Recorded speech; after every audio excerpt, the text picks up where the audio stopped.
The silent plea. The air recyclers wheezed in the background as Commander Ilara Voss stared at the tactical display.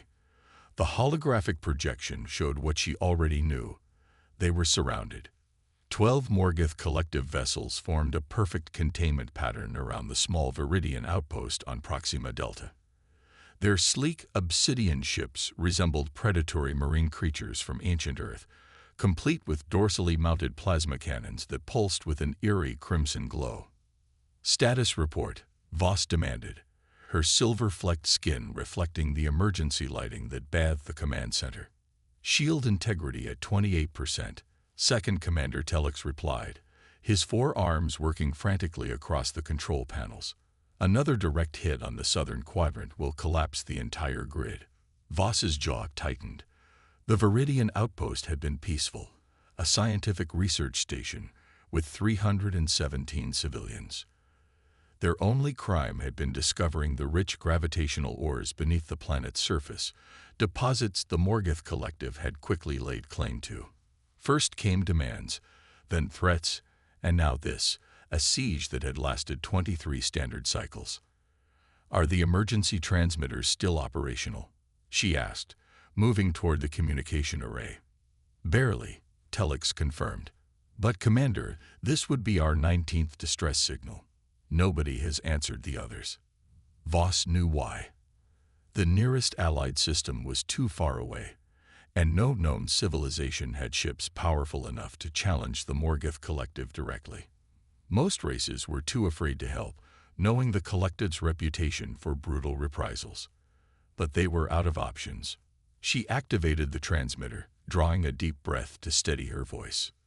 "This is Commander Ilara Voss of the Viridian Research Outpost on Proxima Delta. Our colony of 317 civilians is under attack by the Morgoth Collective. Our shields will fail within hours. We have no weapons capable of penetrating their defenses. If anyone receives this message, we beg for assistance. This is likely our final transmission." She paused, then added, "To any vessels receiving this signal, we know aid is unlikely. We understand the risk, but we must try one last time." The message shot into the void, encoded on multiple frequencies, propelled by the last reserves of their quantum communicator. Voss watched the transmission indicator, knowing the message would likely join all the others, traveling through emptiness, never to be answered. The signal raced outward, bouncing between relay stations, crossing through 4 different star systems, before reaching the edge of what most galactic species considered unremarkable territory, the domain of a young, emerging species who had only recently learned to navigate between stars.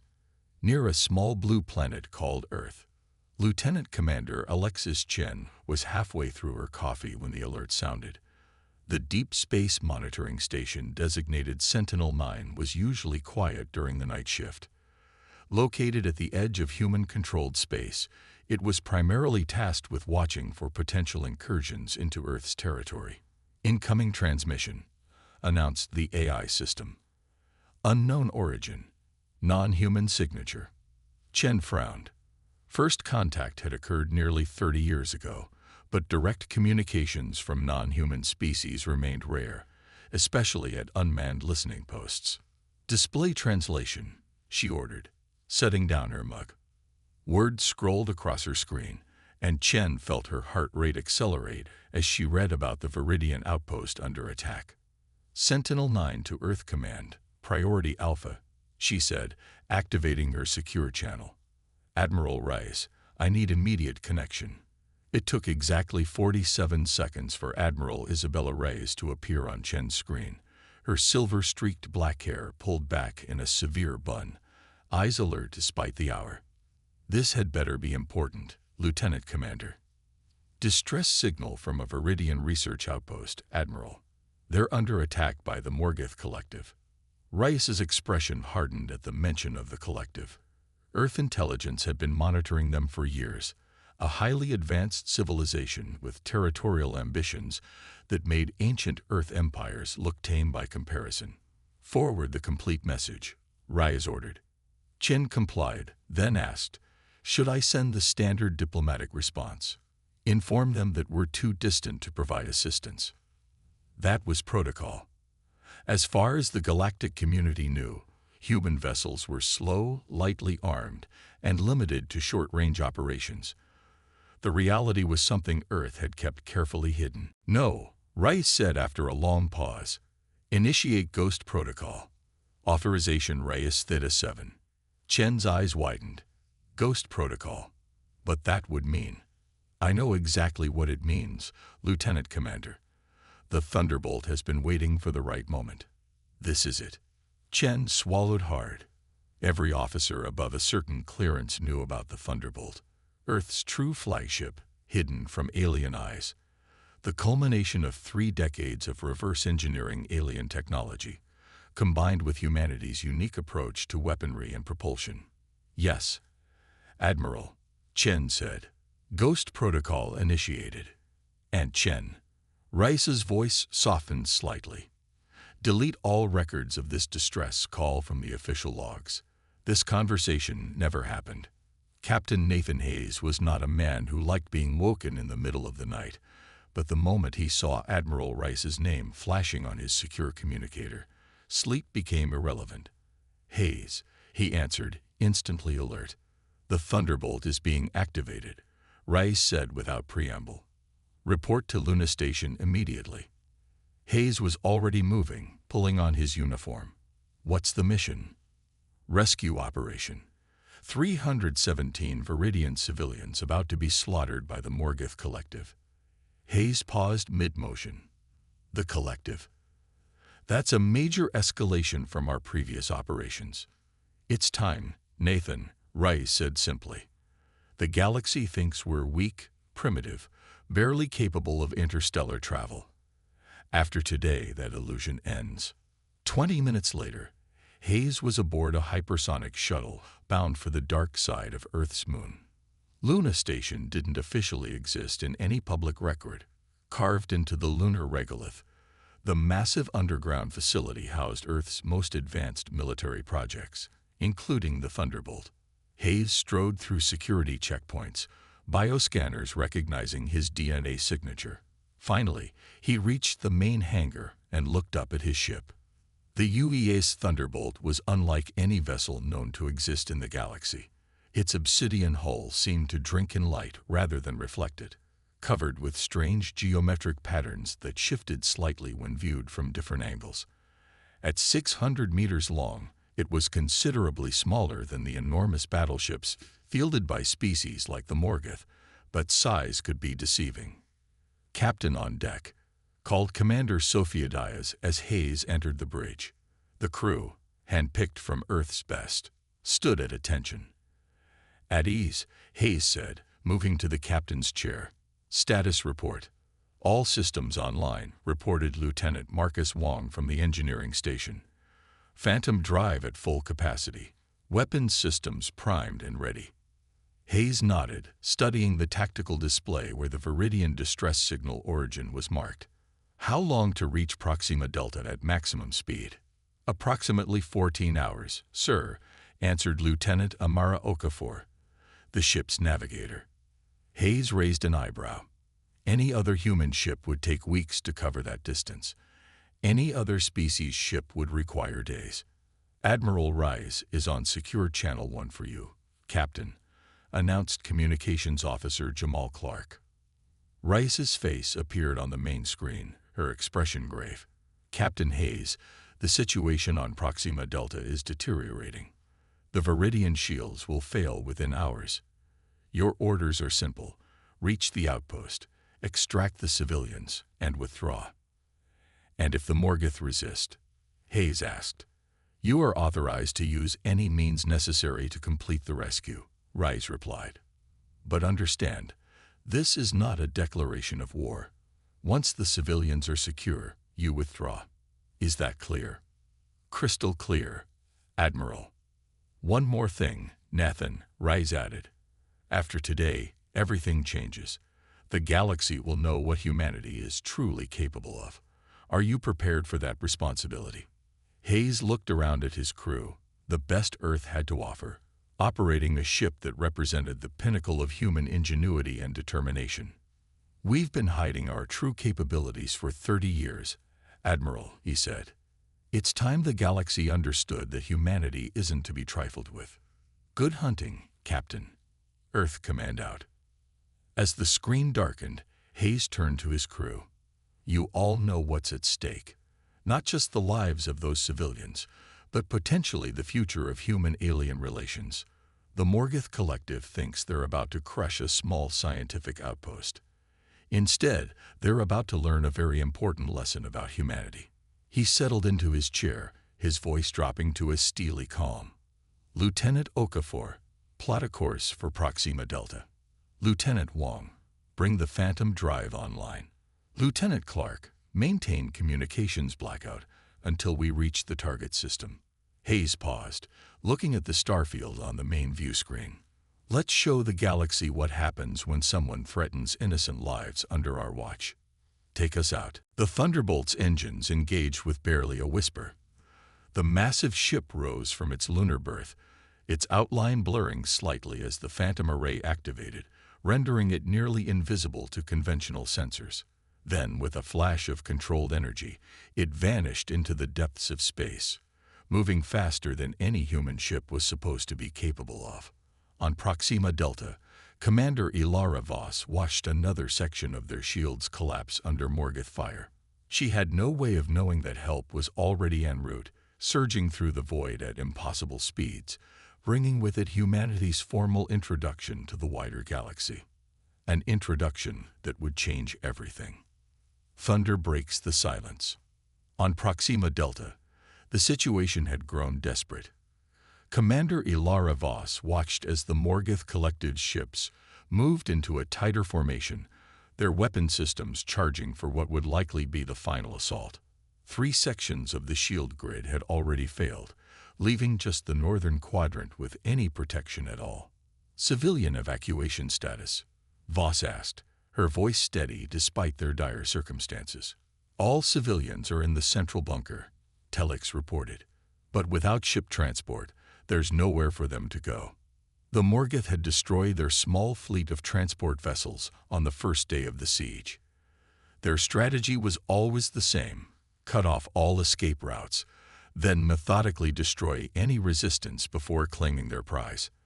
The Viridians knew too well what happened to those who survived such attacks.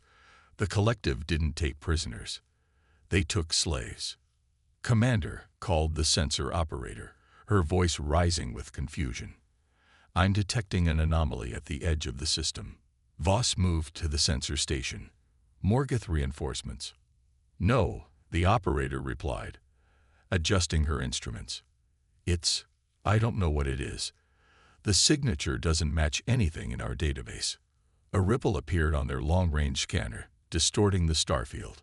The ripple grew, then suddenly collapsed inward, revealing a ship unlike any Voss had ever seen. It was smaller than the Morgoth vessels, with a sleek, angular design that seemed to absorb rather than reflect light. Strange patterns shifted across its hull, making it difficult to focus on any single section. "Is that a rescue ship?" Telex asked, 4 eyes widening in disbelief. Voss studied the vessel. "If it is, it's not from any species I recognize." The communications array suddenly activated. "Viridian Outpost, this is Captain Nathan Hayes of the United Earth ship Thunderbolt. We received your distress signal and are here to render assistance.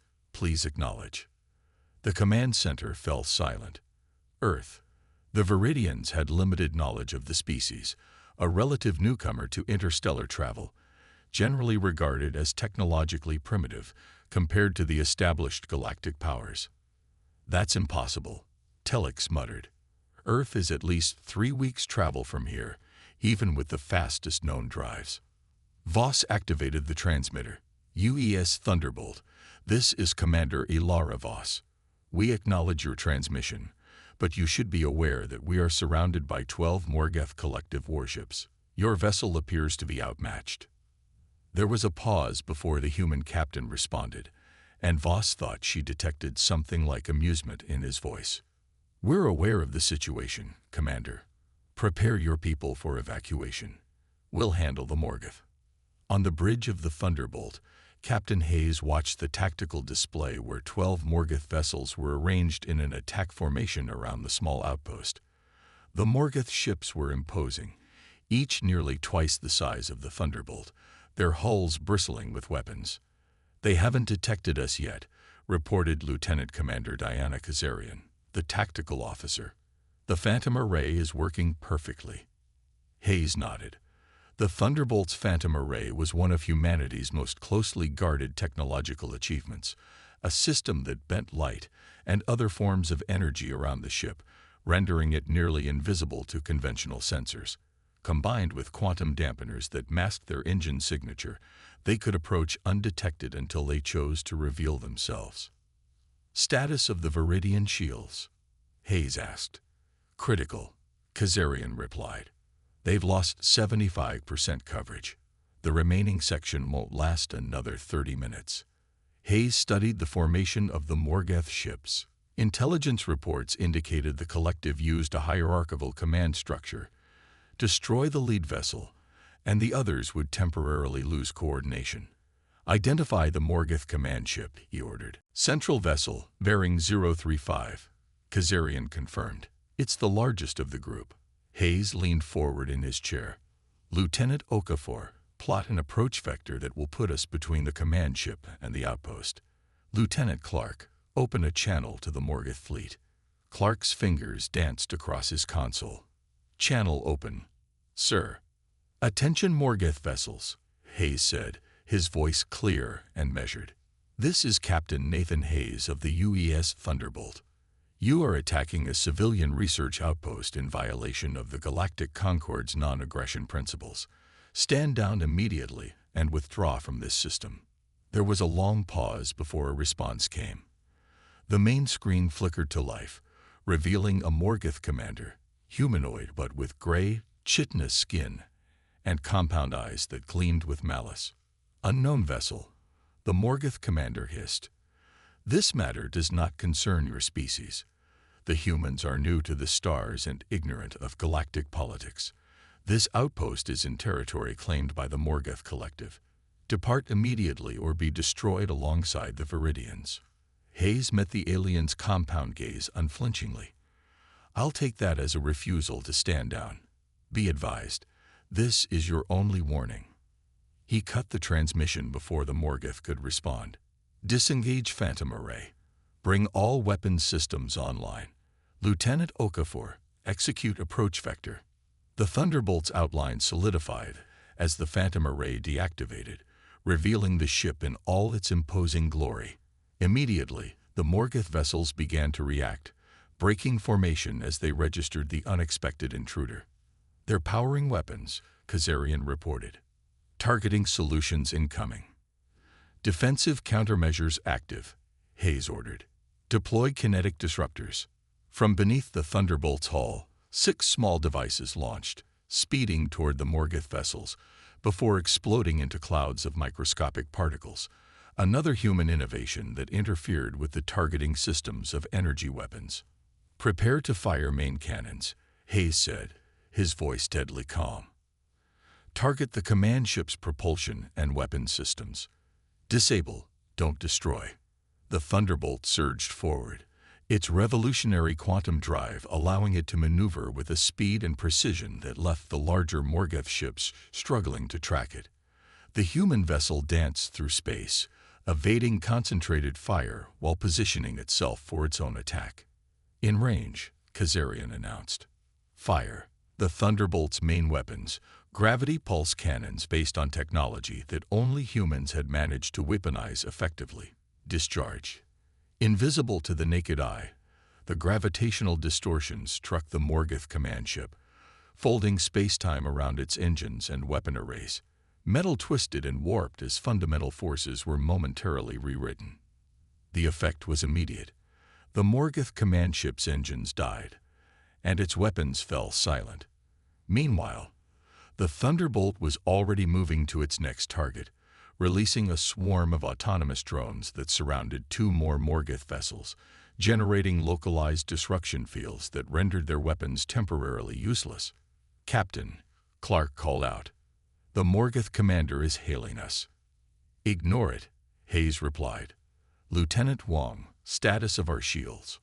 "Holding at 92%, Wong reported. "Their weapons aren't as effective as intelligence suggested." Kazarian looked up from her tactical display. "The remaining Morgoth ships are adjusting their attack pattern. They're attempting to surround us." Hayes smiled thinly. "Just as expected. Lieutenant Okafor, execute maneuver Sierra 9. The Thunderbolt abruptly shot upward relative to the plane of battle, then engaged its secondary thrusters in a controlled explosion of power that sent it hurtling back through the Morgoth formation. As it passed between two enemy vessels, it released a spread of EMP charges that detonated against their hulls, cascading through their systems and leaving them drifting powerlessly. 5 down, 7 to go, Hayes noted. "Let's pick up the pace." In the Viridian Command Center, Commander Voss and her staff watched in stunned silence as the single human vessel systematically dismantled the Morgoth fleet. Ships that had terrorized the sector for decades were being disabled with surgical precision by weapons technologies the Viridians had never seen before. "This is impossible," Telex whispered. "The Earth vessels we've encountered in the past were primitive, barely capable of interstellar travel." Voss's expression was thoughtful. "It seems the humans have been hiding their true capabilities." The communications array activated again. "Commander Voss, this is Captain Hayes. We've neutralized most of the Morgoth threat. Prepare your people for immediate evacuation. We're sending transport shuttles to your coordinates." True to his word, 3 shuttles detached from the Thunderbolt, streaking toward the outpost, while the main vessel continued its assault on the remaining Morgoth ships. "Organize the civilians," Voss ordered. "Priority to children, scientific personnel, and those with injuries." As her staff rushed to comply, Voss returned her attention to the battle outside. The human ship moved with impossible grace for a vessel of its size, employing technologies that defied her understanding of physics. The remaining Morgoth ships were now attempting to retreat, but the Thunderbolt pursued them relentlessly, disabling their engines and weapon systems one by one. Within 30 minutes, the last Morgoth vessel had been neutralized, left drifting with minimal life support, but no offensive capabilities. The UES Thunderbolt took up position above the outpost, its shuttles already ferrying Viridian civilians to safety. "Final shuttle is docking now, Captain," reported Lieutenant Clark. "All 317 Viridians accounted for." Hayes nodded, satisfaction evident in his expression. "Lieutenant Wong, damage report." "Shields at 76%, Wong replied. "Minor damage to the port maneuvering thrusters. All critical systems functioning normally." Hayes turned to Commander Kazarian.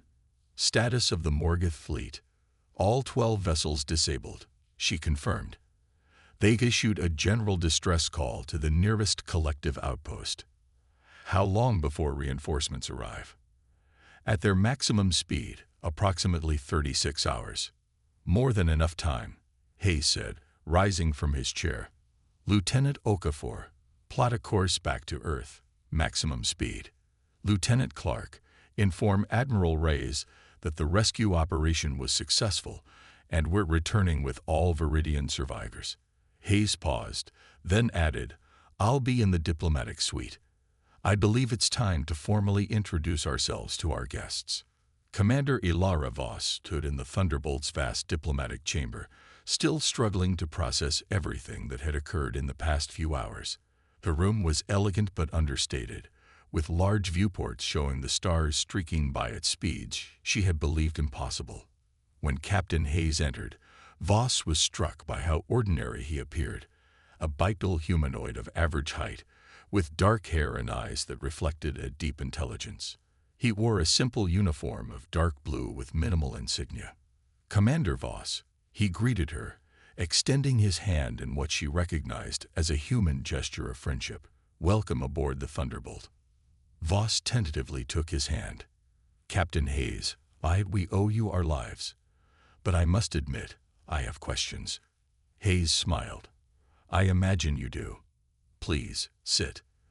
They settled into comfortable chairs as Hayes ordered refreshments from a food synthesizer, another technology far more advanced than what humans were known to possess. "You've been hiding your true capabilities," Voss stated directly. "Why?" Hayes considered his answer carefully. "When humanity first ventured into space and encountered other species, we quickly realized we were latecomers to a complex galactic community. We observed how technologically advanced races were treated, constantly challenged, threatened, targeted for their resources or knowledge." He paused, taking a sip from his cup. "We made a strategic decision. While developing our technologies in secret, we would present a facade of being less advanced than we actually were. It allowed us to build relationships, establish trade, and learn from others without being perceived as a threat. A deception that served you well," Voss noted. "The ship I just witnessed in action possesses technology beyond what most established species have achieved." "Humans have always been resourceful," Hayes replied. "We approach problems differently. Sometimes our unique perspective leads to innovations others might not consider. And now, the Morgoth Collective will inform everyone of what they encountered here." Hayes nodded. "Yes. Today marks a turning point for humanity's place in the galaxy. The illusion ends, and a new chapter begins." "A dangerous chapter," Voss cautioned. "The Collective doesn't forget or forgive easily." "Which is precisely why we chose this moment," Hayes said. "Your people were innocent victims. By defending you against a recognized aggressor, we establish our military capabilities while taking a moral stand. It sends a message that humanity will no longer stand idle when innocents are threatened." Voss studied the human captain with new appreciation.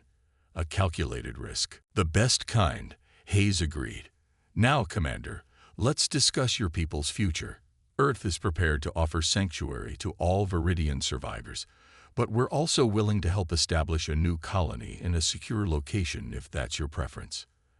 As they continued their discussion, the Thunderbolt raced through space, carrying with it not just the rescued Viridians, but the beginnings of a fundamental shift in the galactic order. The secret of humanity's true technological prowess was finally revealed, and with it came the dawning realization throughout the galaxy that the young species from Earth was not to be underestimated. In the command centers of a dozen different civilizations, reports of the Morgoth defeat triggered urgent meetings and reassessments. Intelligence officials scrambled to explain how they had so drastically misjudged human capabilities. Diplomatic channels buzzed with speculation about what this meant for existing power structures. And aboard the Thunderbolt, Captain Nathan Hayes sent a simple message back to Earth. "Thunder has broken the silence. The galaxy now listens."